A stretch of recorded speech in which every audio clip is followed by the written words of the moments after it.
ನಮಗೆ ಹೊರಗಡೆ ಸುದ್ದಿ ಬರ್ತಾ ಇತ್ತು.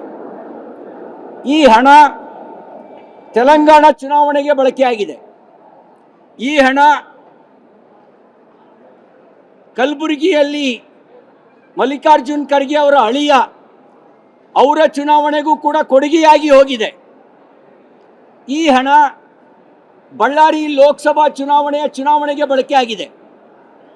ಇದನ್ನು ಸಾಬೀತುಪಡಿಸುವ ರೀತಿಯಲ್ಲಿ ಇಲ್ಲಿಂದ ವರ್ಗಾವಣೆಯಾದ ಹಣ ಬ್ರಾಂಡಿ ಶಾಪ್ಗಳಿಗೆ ಹೋಗಿದೆ. ಇಲ್ಲಿಂದ ವರ್ಗಾವಣೆಯಾದ ಹಣ ಜ್ಯುವೆಲರಿ ಶಾಪ್ಗಳಿಗೆ ಹೋಗಿದೆ. ಇಲ್ಲಿಂದ ವರ್ಗಾವಣೆಯಾದ ಹಣ ಕಾರ್ ಶೋರೂಮ್ಗಳಿಗೆ ಹೋಗಿದೆ. ಇಷ್ಟೆಲ್ಲ ಇದ್ದ ಮೇಲೆ ರಾತ್ರಿ ಕಳ್ಳನನ್ನು ಹಿಡಿದು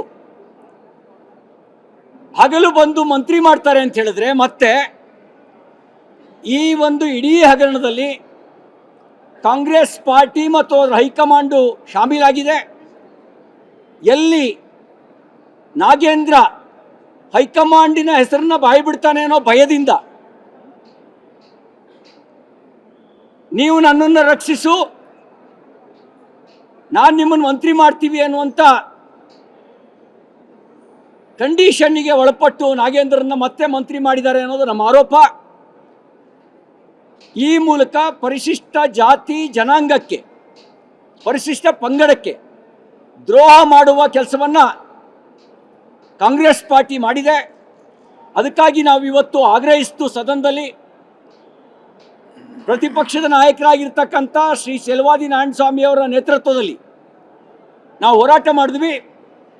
ಭ್ರಷ್ಟ ಮಂತ್ರಿ ನಾಗೇಂದ್ರನ ವಜಾಗೊಳಿಸಿ ಅವನನ್ನು ಮಂತ್ರಿಮಂಡಲದಲ್ಲಿ ಇಟ್ಕೊಂಡು ನೀವು ಭ್ರಷ್ಟಾಚಾರದ ವಿರುದ್ಧ ಮಾತಾಡಿದ್ರೆ ಯಾರೂ ನಿಮ್ಮನ್ನು ನಂಬಲ್ಲ. ನಿಮಗೂ ಭ್ರಷ್ಟಾಚಾರದಲ್ಲಿ ಪಾಲು ಇದೆ ಅನ್ನುವಂಥ ಅನುಮಾನ ನಮಗೆ ಬರ್ತಾ ಇದೆ. ಅವನು ವಜಾ ಮಾಡೋವರೆಗೂ ಕೂಡ ನಾವು ಈ ಕಲಾಪದಲ್ಲಿ ಹೋರಾಟವನ್ನು ಮುಂದುವರಿಸ್ತೇವೆ ಅಂತೇಳಿ ಹೋರಾಟವನ್ನು ಮುಂದುವರಿಸಿದ್ದೇವೆ.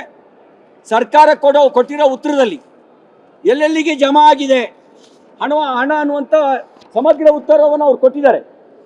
ಬ್ಯಾಂಕ್ ಆಫ್ ಬರೋಡಾ ಅಲ್ಲಿಂದ ಎಲ್ಲಿಗೆ ಹೋಗಿದೆ, ಕೆನರಾ ಬ್ಯಾಂಕಿಂದ ಎಲ್ಲಿಗೆ ಹೋಗಿದೆ, ಯೂನಿಯನ್ ಬ್ಯಾಂಕಿಂದ ಎಲ್ಲಿಗೆ ಹೋಗಿದೆ, ಕೋಟಕ್ ಮಹೀಂದ್ರಾಯಿಂದ ಎಲ್ಲಿಗೆ ಹೋಗಿದೆ, ಹೈಕೋರ್ಟ್ನಿಂದ ಎಲ್ಲಿಗೆ ಹೋಗಿದೆ. ಇಷ್ಟೆಲ್ಲ ಆದಮೇಲೂ ಕೂಡ ಇನ್ನೂ ಪೂರ್ಣ ಪ್ರಮಾಣದಲ್ಲಿ ಹಣ ಸರ್ಕಾರಕ್ಕಾಗಲಿ ನಿಗಮಕ್ಕಾಗಲಿ ರಿಕವರಿ ಆಗಲಿಲ್ಲ. ರಿಕವರಿ ಆಗೋಕ್ಕೆ ಮುಂಚೆ ನಾವು ಕಳೆದ ಸರಿ ಒಂದು ಫೋಟೋ ಬಿಡುಗಡೆ ಮಾಡಿದ್ದೆ. Nekkunti Nagaraj one of the accused, ಅವರು ಕೂಡ ಒಬ್ಬ ಆರೋಪಿ.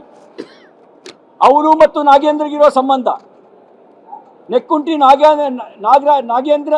ನಾಗರಾಜು ಮತ್ತು ನಾಗೇಂದ್ರ ಒಟ್ಟಿಗೆ ಶಾಂಗ್ರಿಲಾ ಹೋಟೆಲ್ನಲ್ಲಿ ನಡೆಸಿದ ಮೀಟಿಂಗು, ಅಲ್ಲಿ ಮೌಖಿಕವಾಗಿ ಅಧಿಕಾರಿಗಳಿಗೆ ಕೊಟ್ಟ ಸೂಚನೆ, ಇವ್ರು ಏನು ಹೇಳ್ತಾರೆ ಹಾಗೆ ಕೇಳಿ ಅವ್ರಿಗೆ ಸಹಕರಿಸಿ ಅಂತ ಕೊಟ್ಟ ಸೂಚನೆ,